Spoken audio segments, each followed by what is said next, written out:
Free fraction में अगला topic start करते हैं। प्रिज्म महत्वपूर्ण टॉपिक है जिसको हम लोग अभी स्टार्ट करते हैं। प्रिज्म की बात करते हैं।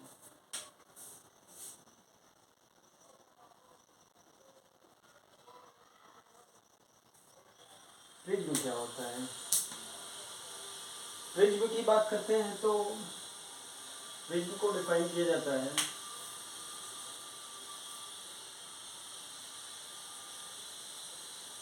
It is a transparent reason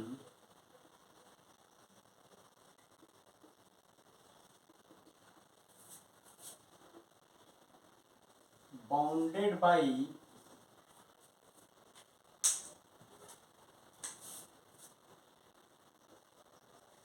any number of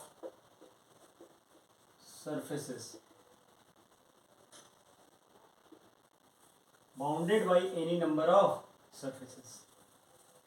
जैसे कि कोई भी एक ट्रांसपेरेंट रीजन जो कि किसी सरफेस से बाउंडेड हो, कितने भी सरफेस हो, जैसे वो कैसा भी हो सकता है। प्रिज्म आपका ऐसा भी हो सकता है, जैसे ये देखो, ये क्यूबॉइड टाइप का,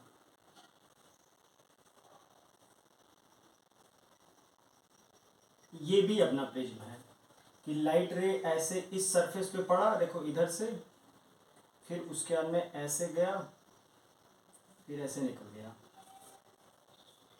आपका प्रिज्म ऐसा भी हो सकता है।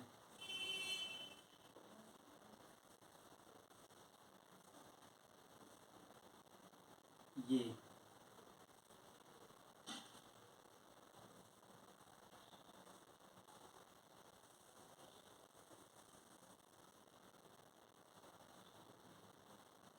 इस तरह का भी प्रिज्म हो सकता है।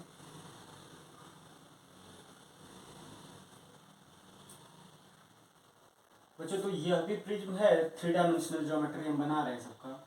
जैसे मान लो इस सरफेस पे लाइट रे आया, फिर उस पर ऐसे होके फिर ऐसे निकल गया। तो यहाँ से आप देखो, ऐसा भी हो सकता है आपका प्रिज्म।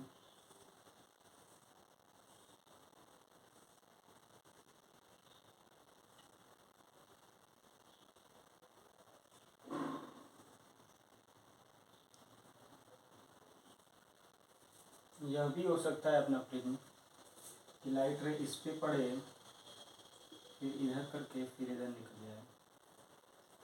तो ये सारे के सारे आपके कोई भी सॉलिड ऑब्जेक्ट एक तरीके से कितने भी सरफेसेस से बाउंडेड हो, इन सभी को हम लोग प्रिज्म कहोगे। जब इसको ऊपर से देखोगे कैसा दिखेगा, इसको इस साइड से देखो, इसको नीचे वाले को कहते हैं बेस, जिस पे रखा है इसको क्या कहते हैं, ये बेस है अपना, इसको कहते हैं बेस। और ये जो जिस सरफेस पे पड़ रहा है, ये surface A B C D, surface A B C D और ए बी पी क्यू, ये दोनों के बीच का जो एंगल बन रहा है, इसको 2 डायमेंशनल व्यू बनाया। अगर 2D व्यू की बात करें हम, तो ऐसा दिखेगा क्या, ए डी क्यू।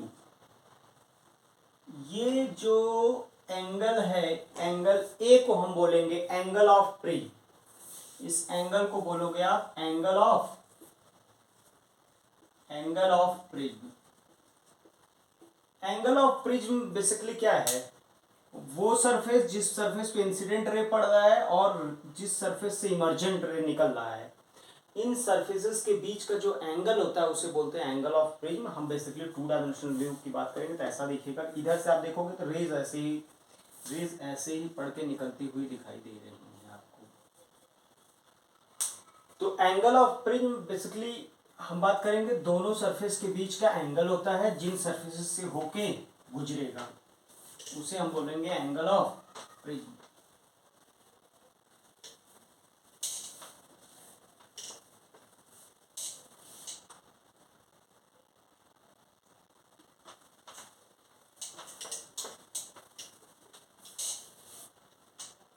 जैसे कि बच्चों आपको मैं बोलूं कि ये प्रिज्म है, लाइट रे अगर ऐसे आके ऐसे जाके ऐसे जा रहा है, ये ए बोला जाएगा एंगल ऑफ प्रिज्म।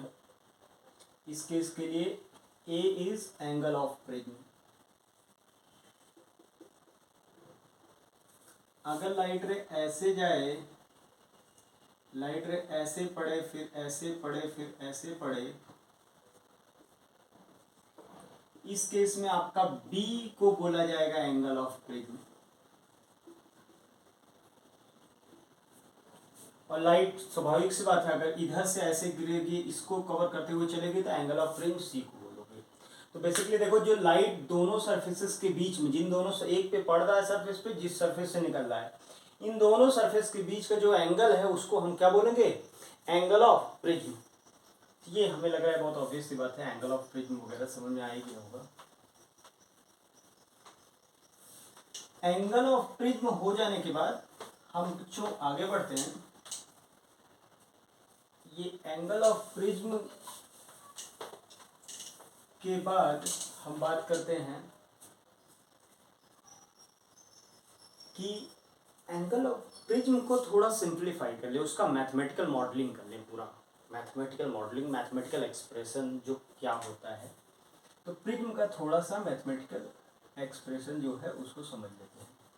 देखो, ये प्रिज्म के लिए आपका, जैसे मान लो ये प्रिज्म मैंने बनाया, थोड़ा बड़े डायग्राम में देखो,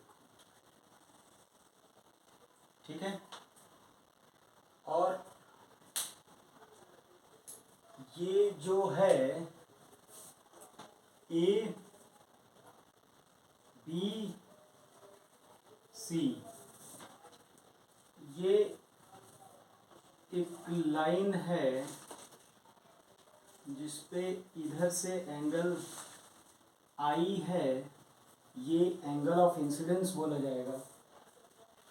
और रिफ्रैक्शन के बाद, इसका रिफ्रैक्टिव इंडेक्स अगर n मान लें, तो रिफ्रैक्शन के बाद ऐसे जाएगा, रिफ्रैक्शन के बाद यहाँ से जाने के बाद ये लाइट रे आपका, देखो बच्चों, यहाँ पे पड़ा, ये एंगल को A बोल दूँ अगर मैं, तो ये रिफ्रैक्शन के बाद देखो ऐसे इधर से निकल जाएगा। ये एंगल हम बोल सकते हैं, ये नॉर्मल है, ये नॉर्मल है। ये नॉर्मल से जो एंगल बना रहा है, इस एंगल को E बोल देते हैं, इसको कुछ R1 बोलते हैं, इसको कुछ R2 बोलते हैं। ध्यान से देखिएगा ये सारा डायग्राम। इस रे को क्या बोलते हैं हम लोग? इसको बोलते हैं इंसिडेंट रे, इंसिडेंट रे। इसको बोलते हैं इमर्जेंट रे, इमर्जेंट रे। और आप ध्यान से देखो तो इसके लिए प्रिज्म के कोई भी क्वेश्चन को सॉल्व करना हो, बहुत ईमानदारी से समझो। एक बार रिफ्रैक्शन यहाँ पे हो रहा है, एक बार रिफ्रैक्शन यहाँ पे हो रहा है, दो बार रिफ्रैक्शन हो रहा है, तो दो बार आपको स्नेल्स लॉ लगाना है। तो कभी भी एनालिसिस करना है, एनालिसिस करने के लिए, एनालिसिस के लिए आपको दो तो समझ में आना चाहिए, दो बार आपको स्नेल्स लॉ तो पहले लगा ही देना है। दो इक्वेशन तो आप लिख ही लोगे। Equation number 1, Snell's on AB surface के लिए, AB सरफेस के लिए पहला स्नेल्स लॉ आप बोलोगे sine I is equal to n sine R1, पहला इक्वेशन बन गया। और AC के लिए भी आप बोल दोगे, AC सरफेस के लिए बोल दोगे कि sine n sine R2 is equal to sine E, equation number 2। और बच्चों आप ज्योमेट्री थोड़ा सा देखिएगा, बताइएगा मुझे, इसको मैं आगे अगर एक्सटेंड करूं तो ये जो फाइनल रे, इंसिडेंट रे, इसको पीछे एक्सटेंड करो तो इसके बीच का जो एंगल है, इसी को तो डेल्टा बोलोगे, एंगल ऑफ डेविएशन। देखिएगा कुछ ये तो सब लोग को पता है, कुछ ज्योमेट्री के पार्ट को पहले समझिएगा। पहले तो 1 मिनट के लिए मैं बात, इसको 1 मिनट के लिए पहले भूल ही जाओ, आप पहले इतना पार्ट को देखो। ये अगर R1 है, बताइए, ये R1 है, ये टोटल एंगल 90 डिग्री है, तो ये वाला एंगल 90 माइनस R1 होगा। और ये पूरा 90 डिग्री है, ये देखो 90 डिग्री सरफेस पे, तो ये R2 है, तो ये 90 माइनस R2। इस ट्रायंगल के तीनों एंगल्स का सम 180 होना है। इसका नाम कुछ बोल देते M, इसका नाम R। Triangle AMR, triangle AMR, triangle AMR में आप बताइएगा angle A plus 90 minus R1 plus 90 minus R2 is equal to A आ जाएगा आपका R1 प्लस R2। ये बहुत महत्वपूर्ण फॉर्मूला है, याद रखने के लिए। ठीक है, आगे की बात, ये तो हो गया, ये तो याद हो गया, ये ज्योमेट्री अपने को पता भी रहेगा हमेशा। इसको थोड़ा सा क्लैरिटी के लिए हटा देगा, अदरवाइज थोड़ा ज़्यादा हो जाएगा तो दिखेगा नहीं। अब बच्चों फिर से मैं उसी की बात कर लूँ, तो पहली बार में देखो, ये पहला रिफ्रैक्शन जब हुआ तो डेविएशन Δ1 आया। दूसरी बार रिफ्रैक्शन हुआ तो ये डेविएशन देखो Δ2 आया। दरअसल ये जा रहा था, इतना घुमा, तो डेल्टा जो होगा angle of deviation, angle of deviation, क्या एंगल ऑफ डेविएशन डेल्टा जो होगा Δ1 प्लस Δ2 होगा। Δ1 जो है पहली बार रिफ्रैक्शन में हुआ, Δ2 दूसरी बार के रिफ्रैक्शन में हुआ। Δ1 आप लोग खुद से देख के बताओ, Δ1 को लिख सकते हो I माइनस R1, और Δ2 देखो E माइनस R2, क्योंकि ये R2 ये R2 होगा, ये भी R2 होगा, पूरा एंगल E है। E minus R2 equal to Δ2, E minus R2। ध्यान से देखो, R1 प्लस R2 को A बोल सकते हो, तो डेल्टा जो फॉर्मूला अपना बन गया I plus E minus A, ये एंगल ऑफ डेविएशन का फॉर्मूला रहेगा। इन दो, मतलब टोटल बोला जाए तो 3 और इसको 4, कोई भी क्वेश्चन सॉल्व करना हो प्रिज्म का, तो ये 4 इक्वेशन के हेल्प से दुनिया का कोई भी कठिन से कठिन क्वेश्चन आप प्रिज्म का सॉल्व कर सकते हो। बस दिमाग में एकदम सेट प्रोसीजर रहे। प्रिज्म का कितना भी खतरनाक क्वेश्चन सॉल्व करना अपने दिमाग में बैठा लो। पहले स्टेप में जितने सरफेस दिखाई दे रहे हैं, हर सरफेस को, एक एक सरफेस को प्रॉपरली आप एनालिसिस करते हुए चलो, और जैसे लाइट रे चल रहा है उसी के साथ साथ चलो। बस कोई भी खतरनाक से खतरनाक क्वेश्चन आपको मिलेगा तो आप बच्चों सॉल्व कर लोगे। मुझे लग रहा है इसमें किसी को कोई कष्ट नहीं होना चाहिए। ठीक है, जैसे इस पर्टिकुलर क्वेश्चन को अगर हम थोड़ा सा और इस पे बेस्ड एक प्रैक्टिस प्रॉब्लम करना चाहें, कि इस पे कुछ एक प्रैक्टिस कर लिया जाए।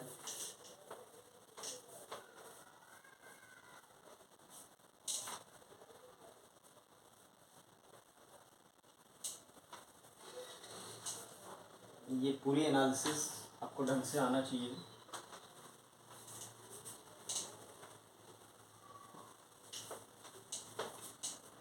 तो बच्चों जैसे मान लो एक एग्जांपल उठाते हैं हम लोग, इस एग्जांपल पे हेल्प से हम लोग सॉल्व करेंगे।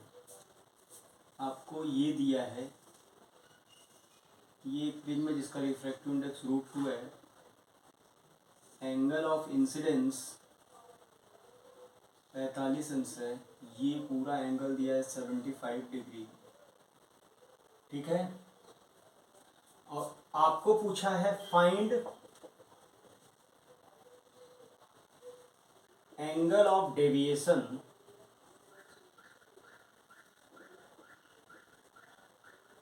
Delta comma angle of emergence E. ये दो बातें आपसे पूछा है, find angle of deviation and angle of emergence E. तो बेटा ये दोनों, ये कुछ बातों को अगर आपको सॉल्व करना है तो इन दोनों बातों को सॉल्व करने के लिए ये आपके पास प्रिज्म दिया है, इसका नाम कुछ रख दो, प्रिज्म का नाम ABC, ये प्रिज्म का नाम है। तो ठीक है, अब बात हुई है तो आगे बढ़ाते हैं हम लोग। ये जाएगा कुछ ऐसे, उसके बाद में ये कुछ ऐसे निकल जाएगा। इसको हम लोग जनरली R2 बोलेंगे, इसको R1 बोलेंगे, इसको E बोलेंगे, यही तो पूछ रहा है। तो सबसे पहले स्टेप में, स्टेप नंबर 1 क्वेश्चन सॉल्व करना है, तो मैं बोला था एकदम बेसिक से करो। सबसे पहले ए बी सरफेस पे पढ़ा, तो उसके लिए सबसे पहला इक्वेशन लिख लो। 4 इक्वेशन लिख लिया करो, कभी कोई गलती होने का चांस नहीं होगा। पहला इक्वेशन लिखो, स्नेल्स लॉ लगाओ। तो 1 इंटू 1/√2 साइन 45 डिग्री की वैल्यू 1 एंड 1 ईयर है, तो 1 इज इक्वल टू, अंदर जाओगे तो √2 साइन R1। मुझे लग रहा है R1 की वैल्यू आप लोग देख लिए 30 डिग्री। और उसके बाद अपने को पता है third equation, A equal to R1 plus R2। We know A equals to R1 plus R2। A की वैल्यू 75 डिग्री है, तो इसका मतलब R2 की वैल्यू 45 डिग्री की जाएगा। और R2 अगर 45 डिग्री हो गया तो फर्दर स्नेल्स लॉ लगा दो। AC में स्नेल्स लॉ बेटा लगाओगे तो क्या हो जाएगा, n sine R2 1/√2 is equal to sine E की वैल्यू 1 है, तो E की वैल्यू 90 डिग्री आएगा। तो भाई साहब E अगर 90 आया तो डेल्टा कितना आएगा, डेल्टा जो आएगा, डेल्टा यह होता है कि डेल्टा क्या कहता है, आई की वैल्यू कितना था 45, आई प्लस ई माइनस ए, तो डेल्टा जो आ जाएगा वो हो जाएगा, ये तो सॉल्व करने जाए तो 60 डिग्री, ये आंसर हो गया। पूरा क्वेश्चन सॉल्व हो गया, डेल्टा भी आ गया, ई भी आ गया। ठीक है। और एक बात ये करेक्शन देख लो कि भाई ये 90 डिग्री पे निकल रहा है। 90 डिग्री का मतलब होता है कि ये बेस इसी साइड के अलाउंग निकल जाएगा, ये इमर्जेंट रे है, ये 90 डिग्री बना के निकलता है। ऐसा हो गया। ठीक है ना। इस तरीके के क्वेश्चन अगर आपको मिलेंगे तो आपको कर लेना चाहिए। ठीक है। एक बहुत 9th क्लास में आपने पढ़ा होगा, क्लास 10th में, पिछले 2 साल पहले या 3 साल पहले, कि प्रिंसिपल ऑफ रिवर्सिबिलिटी,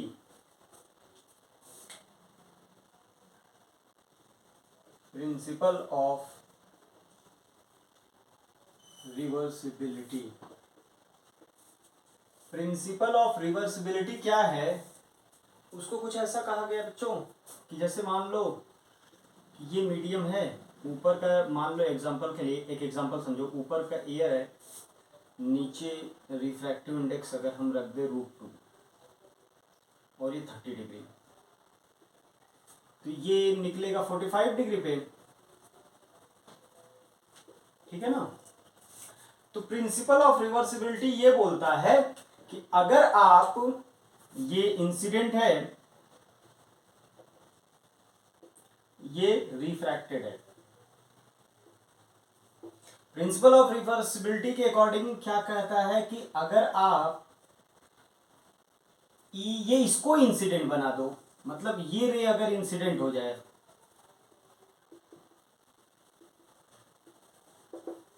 तो उनके अकॉर्डिंग ये 30 डिग्री पे जो बन रहा है ये रिफ्रैक्टेड हो जाएगा।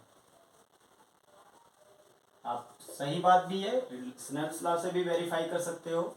आप निकालोगे, अगर इसको इंसिडेंट मानोगे तो 1 साइन 45 इज इक्वल टू, कर लो यहाँ से, देखो यहाँ से स्नेल्स लॉ से थीटा 30 डिग्री देखो निकल रहा है ना, कैसे निकालोगे, 1 sine 45 is equal to √2 sine R, R की वैल्यू 30 डिग्री देखो आ रहा है, रिफ्रैक्टेड रे के लिए यहाँ से भी निकाल सकते हो।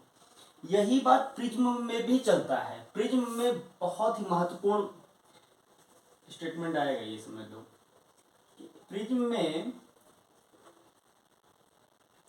कि अगर मैं इसको आई बोल रहा हूं, ये निकल के रिफ्रैक्टेड इमर्जेंट रे ई एंगल पे निकल रहा है, इसको इंसिडेंट रे आप बोल रहे हो, बोलो इसको इमर्जेंट। अगर मैं इमर्जेंट को इंसिडेंट से रिप्लेस कर दूं, अगर मैं इमर्जेंट यहां पे कर दूं, एंगल ऑफ इमर्जेंस लगा दूं, इसको इंसिडेंट बना दूं तो पक्की बात है आपका ये क्या हो जाएगा, मतलब उनका कहने का तात्पर्य है प्रिंस इस थ्योरम के अकॉर्डिंग तो ये बनता है भाई, थ्योरम के अकॉर्डिंग तो ये बनता है कि यहाँ पे अगर इसको मैं इंसिडेंट बोल दूं, इमर्जेंट जो था उसको इंसिडेंट कर दो तो ये क्या बन जाएगा, रिफ्रैक्टेड इमर्जेंट बन जाएगा। ये इंसिडेंट बना दूं एंगल ई पे, इंसिडेंट इसको बना दे तो ये इमर्जेंट बन जाएगा। तो इसका मतलब यह हुआ, तो इसका मतलब यह हुआ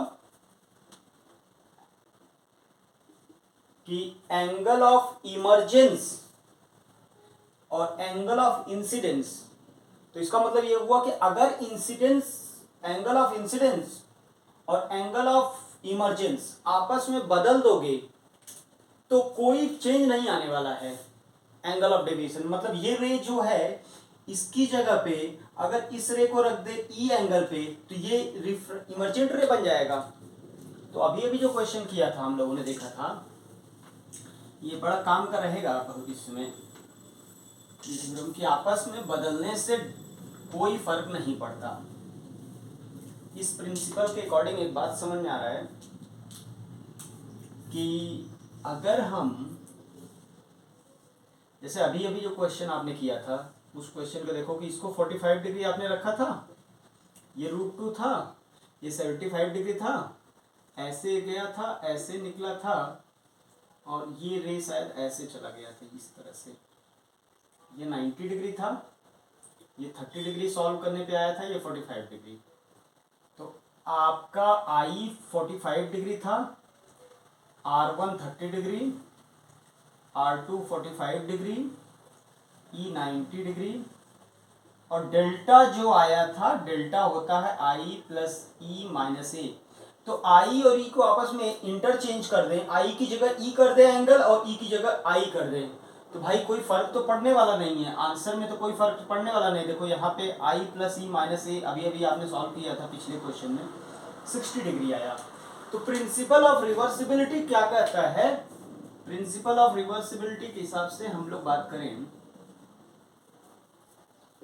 कि अगर मैं एंगल ऑफ इंसिडेंस को ही 90 डिग्री कर दें, कितना कर दूं, 90 डिग्री, एग्जैक्ट 90 नहीं होता, 90 से थोड़ा कम होता है। इस रे को हम लोग इंसिडेंट रे अगर बनाते हैं, ऐसे रेज जो इंसिडेंट एंगल लगभग 90 हो उसका एक स्पेशल नाम भी होता है ग्रेजिंग इंसिडेंस। ऐसे एंगल जिसका एंगल ऑफ इंसिडेंस 90 डिग्री के लगभग बराबर होता है, ऐसे एंगल इंसिडेंट रे को एक नाम और भी दिया जाता है, स्पेशली इंसिडेंट रे तो बोलते ही हो, इसका एक नाम और भी दिया जाता है ग्रेजिंग इंसिडेंस।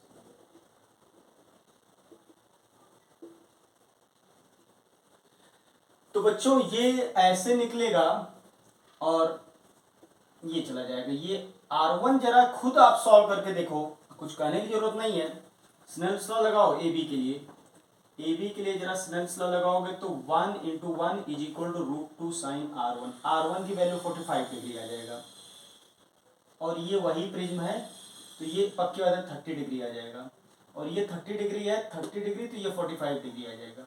आप खुद देख लो, I 90 हुआ, R1 45 डिग्री हुआ, R2 30 डिग्री हुआ और डेल E की वैल्यू हो जाएगा E = 45 डिग्री और डेल्टा अभी भी देखो 60 आया।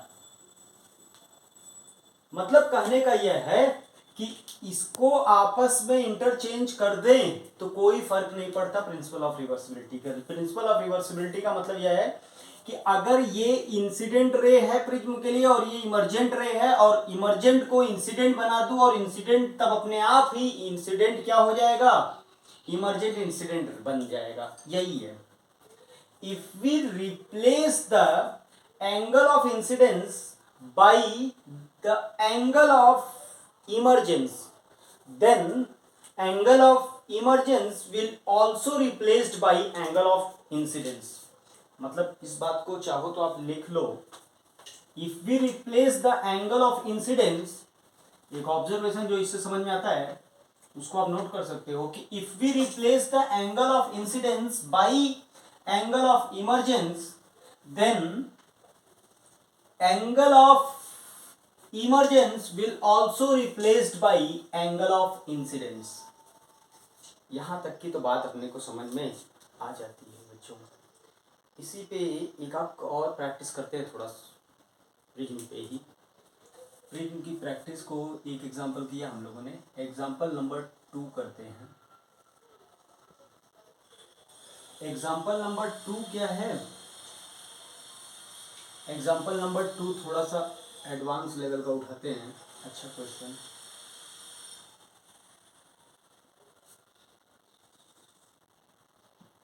ये 30 डिग्री है, ये 30 डिग्री है, ये 120 डिग्री है। भाई साहब ये आपका 60 डिग्री है और ये √3 दिया है। इसका रिफ्रैक्टिव इंडेक्स n की वैल्यू √3 है। Find deviation delta. चलो डेल्टा तक पूछा है आपसे बस। तो इस पर्टिकुलर क्वेश्चन को बहुत ईमानदारी से सॉल्व करना पड़ेगा क्योंकि ये थोड़ा सा आसान है। मतलब अब एक बार फिर से मैं बता दूं, कभी भी किसी क्वेश्चन को देख के आपको टफ या आसान बोलने की जरूरत नहीं है, आपको पहले सॉल्व करना है।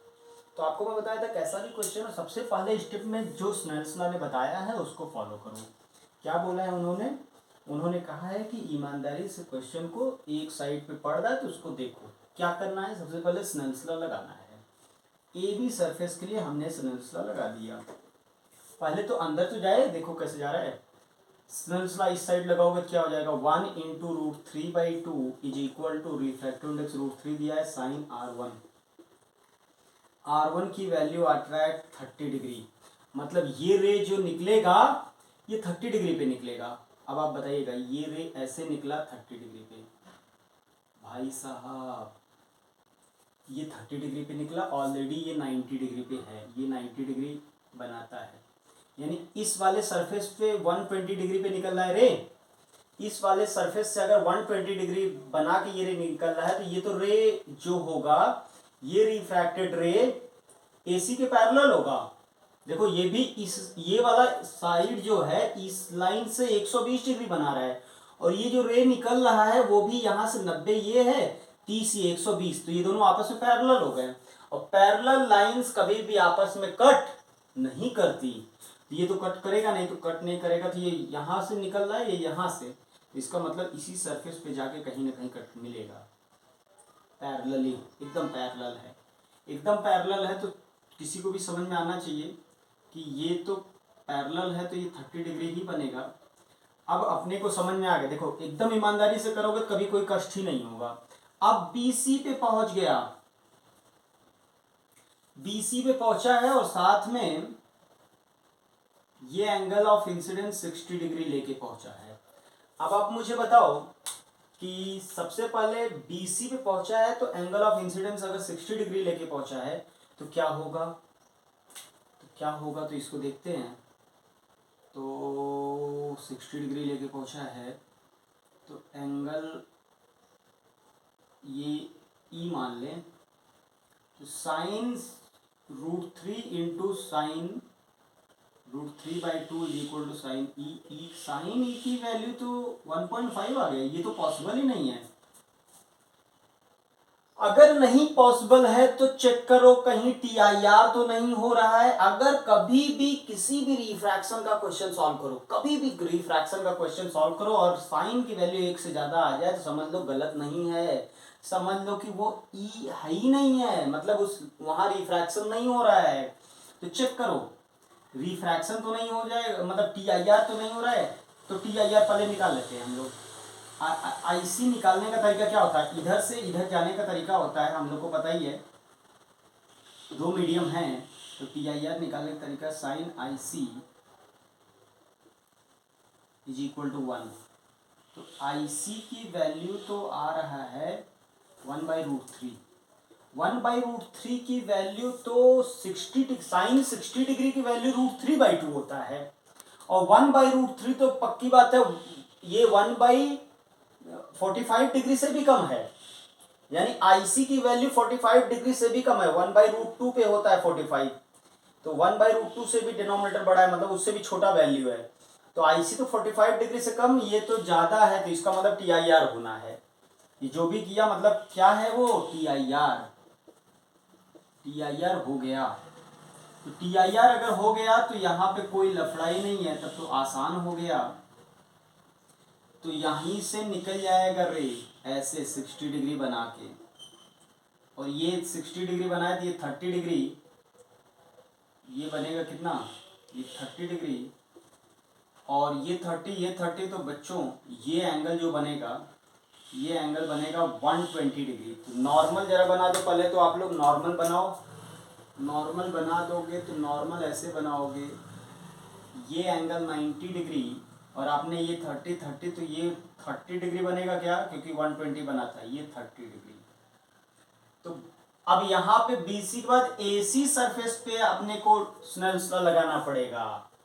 अब यहां से ऐसे निकल रहा है ई, तो यहां के लिए अगर लगाओगे तो देखो एसी सरफेस पे जब पहुंचेगा तो √3 into sine 30 1/2 is equal to sine E. E की वैल्यू आया 60 डिग्री। वेरी गुड, एकदम सही है, ये आ गया। अब भाई साहब आपको क्वेश्चन पूछा था फाइंड डेल्टा। डेल्टा क्या है, डेल्टा बड़ा खतरनाक है। इस बार डेल्टा लिखना है तो डेल्टा तो 3 बार में आएगा। एक बार यहाँ पे देखो कितना हुआ, पहले डेल्टा 1 निकाल लो। डेल्टा 1 देखो, डेल्टा 1 इस पे होने वाला देखो ऐसे जाता, ऐसे ये डेल्टा 2 प्लस यहाँ पे देखो तो ये ऐसे जाता, ये 30 डिग्री बनाता, लेकिन इतना घूम गया, डेल्टा 3। बताओ डेल्टा 1 कितना आएगा, तो ये 60 30, 60 माइनस 30 30 डिग्री, प्लस इसको बेसिक से ही करना पड़ेगा क्योंकि ये टीआईआर वगैरह हो जा रहा है। प्रिज्म ये नॉर्मल प्रिज्म के जैसा नहीं है, ये खतरनाक थोड़ा हो गया। तो ये 30, ये रिफ्लेक्शन हो रहा है। रिफ्लेक्शन में फॉर्मूला होता है पाई माइनस 2i, आई की वैल्यू 60, पाई माइनस 2i होता है। इसके लिए फॉर्मूला क्या होता है, 180 माइनस 60 2i, आई प्लस डेल्टा 3 देखो कितना, ये 30 ये 60, तो 30 डिग्री। तो 30 30 60 और 60 120, आंसर आ गया 120 डिग्री। ये फाइनल आंसर हो गया। ठीक है ना बच्चों, ऐसा कोई भी क्वेश्चन मिलेगा तो हमें लग रहा है कि आप लोग कर लेंगे। एक आध थोड़ा अच्छे क्वेश्चन को हम लोग प्रैक्टिस कर लिया जाएगा। इसी सीक्वेंस में हम लोग अगले क्वेश्चन को भी एक आध क्वेश्चन और उठाते हैं। चलो यह पूछ रहा हूं मैं आपसे, ये मान लो प्रिज्म है बेटा, और ये एंगल ए है और इसका रिफ्रैक्टिव इंडेक्स n है, ये एंगल आई है बी सी। आपसे क्वेश्चन है find condition on angle of prism such that ray पहला part will never cross AC। तो दूसरा क्वेश्चन भी इसी में, ऑलवेज क्रॉस AC मतलब एंगल ऑफ इंसिडेंस कुछ भी हो, ये कंडीशन मुझे बताओ एंगल ऑफ प्रिज्म पे, क्या एंगल ऑफ प्रिज्म कितना होना चाहिए कि एंगल ऑफ इंसिडेंस कुछ भी हो, इससे कोई फर्क ना पड़े, एन कुछ भी हो कोई फर्क ना पड़े, ये पक्के तौर पे यहाँ टीआईआर हो ही जाए। पहला क्वेश्चन तो यही है। फर्स्ट क्वेश्चन को देखो तो ये बोल रहा है कि ये पहले क्वेश्चन को हम लोग देखें तो नेवर क्रॉस एसी मतलब पक्की बात है कि एसी के बाहर न निकले, तो मतलब टीआईआर हो ही जाए। फर्स्ट क्वेश्चन को अगर सॉल्व करने की कोशिश करें तो फर्स्ट क्वेश्चन के लिए आपको TIR होने की जरूरत है, मतलब बोल ही रहा है TIR करना ही करना है किसी भी कीमत पे। अब जरा खुद बताओ, ऐसे पहुंचेगा अगर TIR होना ही है तो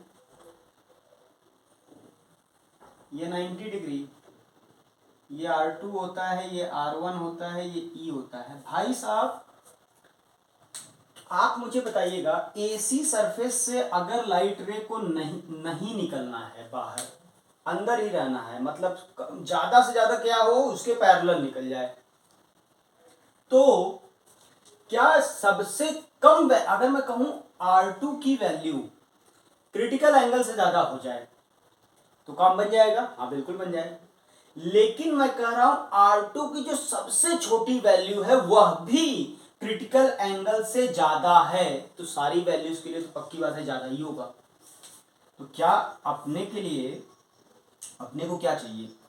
R2 की सबसे छोटी वैल्यू भी अपने को C से ज्यादा हो जाए क्रिटिकल एंगल से, C बोले तो IC क्रिटिकल एंगल।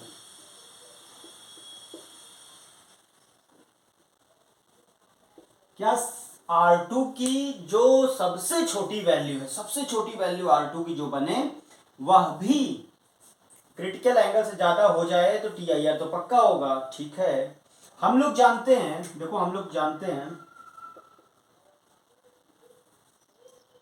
कि R1 प्लस R2 A होता है, तो R2 की वैल्यू A माइनस R1 होगा। तो R2 की मिनिमम वैल्यू मतलब R1 का, देखो R2 मिनिमम का मतलब क्या मैं यह बोलूं कि R1 मैक्सिमम? देख के बताओ आप लोग क्या समझे। R2 की सबसे छोटी वैल्यू तब तो होगी जब R1 की सबसे बड़ी वैल्यू हो, क्योंकि ये सब्ट्रैक्ट किया जा रहा है। ये सबसे बड़ी वैल्यू तब होगी जब R1 की ये छोटी वैल्यू तब होगी जब R1 की सबसे बड़ी वैल्यू होगी। ठीक है, R1 की सबसे बड़ी वैल्यू तब होगी भाई साहब जब E की सबसे बड़ी वैल्यू होगी। तो E की, इसका मतलब R1 सबसे बड़ा तब होगा, स्नेल्स लॉ से हम लोग जानते हैं ना, हम स्नेल्स लॉ के हिसाब से जानते हैं sine I equal to N sine R1। आप खुद ही जानते हो कि जैसे जैसे I बढ़ाओगे वैसे वैसे R1 बढ़ेगा ना। तो सबसे बड़ी वैल्यू R1 की तब होगी, ये कब आता है? जब I क्या हो? मैक्सिमम। और मैक्सिमम कितना हो सकता है? 90 डिग्री। तो यानी मिनिमम, यानी यह बात समझ में आया हमें कि I की वैल्यू 90 डिग्री कर दें और उस समय अगर ये रे नहीं निकला तो कभी भी नहीं निकल सकता। R2 I की वैल्यू 90 डिग्री कर दूं और उस समय भी नहीं निकला तो कभी भी नहीं निकलेगा, क्योंकि I अगर सबसे बड़ी वैल्यू है 90 डिग्री तो R1 भी उसके करेस्पॉन्डिंग सबसे बड़ा होगा, और R1 सबसे बड़ा होगा तो R2 सबसे छोटा होगा। और R2 के सबसे छोटी वैल्यू के लिए भी अगर ये नहीं निकल रहा है, मतलब उस R2 की जो सबसे छोटी वैल्यू है वह भी क्रिटिकल से ज्यादा अगर हो गया तो पक्की बात है सारी वैल्यू क्रिटिकल से ज्यादा ही होगा। तो कंडीशन जो समझ में आया वह यह आया कि R2 की वैल्यू जो होना चाहिए, R2 मिनिमम जो होना चाहिए वो कितना होना चाहिए? R2 मिनिमम होना चाहिए आपका R1 जब I क्या हो जाए? 90 डिग्री। I कितना हो जाए? 90 डिग्री। और बच्चों अगर I की वैल्यू हम बात करें कि I 90 डिग्री करोगे तो आपको पता है I जब 90 डिग्री होता है, I जब 90 डिग्री हो जाएगा तो उस समय क्या ये R1 जो होगा, इसका मतलब R1 की वैल्यू क्या 90 होने का मतलब R1 इक्वल टू CIC। ये 90 है तो ये आपको जस्ट इस समय देखो ना, ये 90 डिग्री, एक साइड अगर 90 होता है तो दूसरे साइड अपने आप क्या हो जाता है? IC। तो R2 की वैल्यू IC हो गया। तो ठीक है, R1 IC रख दो। तो यहां तक की बात अगर आप लोग नोट कर लिए हो तो देखो, मैं यहाँ पे लिख दे रहा हूँ क्वेश्चन को, तो क्या लिख सकते हो, R2 मिनिमम जो होता है A माइनस आई सी, यानी A minus I C greater than और इक्वल टू आई सी, यानी A ग्रेटर देन और इक्वल टू आई सी, यानी A की वैल्यू जो होना चाहिए वह अपना condition 2 times of critical angle, critical angle के डबल से भी ज़्यादा होना चाहिए। अगर A की वैल्यू क्रिटिकल एंगल के डबल से भी ज़्यादा होगा तो कभी भी TIR नहीं होगा, मतलब कभी भी इस रीजन में रिफ्रैक्टेड रे नहीं निकलेगा। ये कंडीशन बन गया। अब चाहो तो साइन वगैरह लेकर थोड़ा ट्रिग्नोमेट्रिक फॉर्म में भी लिख सकते हो, ऐसा है तो, लेकिन इतना समझ में आ गया कि A की वैल्यू कितना होना चाहिए, 90 से ज़्यादा, तब ऐसा होगा। दूसरा प्रॉब्लम देखो, आप लोग खुद से पहले इसको ट्राई करना, फिर देखिएगा। ऑलवेज क्रॉस AC, AC को हमेशा क्रॉस करने का मतलब बच्चों क्या हुआ कि लाइट रे ऐसे पड़े कि मतलब हमेशा इधर निकले, ऐसे जाए और ऐसे हमेशा निकले। अच्छा, ये तभी होगा जब R2 की सबसे बड़ी वैल्यू, सोचो अगर हमेशा उस साइड जाना है तो R2 की सबसे बड़ी वैल्यू जो है वह भी क्रिटिकल एंगल से छोटा हो जाए, वह भी क्रिटिकल एंगल से छोटा हो जाए, IC से बोले तो R2 सबसे बड़ा कब होता है, R2 होता है A माइनस R1। R2 सबसे बड़ा तब होगा जब R1 सबसे छोटा होगा। तो स्वाभाविक सी बात है, एक बात तो सबको समझ में आ गया होगा, R1 सबसे छोटा कितना हो सकता है भाई, R1 सबसे छोटा 0 हो सकता है, उससे छोटा तो हो ही नहीं सकता। 0 कब होगा, जब लाइट रे 90 डिग्री पे आए, तो 90 डिग्री पे आएगा तो I भी 0 होगा और R1 भी 0 होगा, यानी R2 का मैक्सिमम वैल्यू, R2 मैक्सिमम तब होगा जब R1 कितना हो जाए 0, यानी R2 मैक्सिमम हो कितना सकता है, R2 मैक्सिमम A हो सकता है। तो ये रख तो कंडीशन क्या बन गया, कंडीशन जो आपका बन गया R2 मैक्सिमम की A, यानी A जो होना चाहिए लेस देन IC, IC से कम अगर हुआ, IC से अगर कम हुआ तो कभी भी यहां से बाहर हमेशा निकलेगा, कभी भी इसके अंदर नहीं रह सकता, IC से अगर कम हुआ तो, और ज्यादा 2IC से ज्यादा होगा तो पक्का है बाहर निकलेगा, मतलब कभी तब कभी बाहर इस सरफेस से बाहर नहीं निकलेगा, 2IC से ज्यादा हुआ तो। इस केस में क्या आया कि ऑलवेज क्रॉस, तो इससे हमेशा निकलेगा अगर ये कंडीशन बना। ठीक है बच्चों, तो ये रहा आपका कुछ प्रैक्टिस क्वेश्चन हो गया।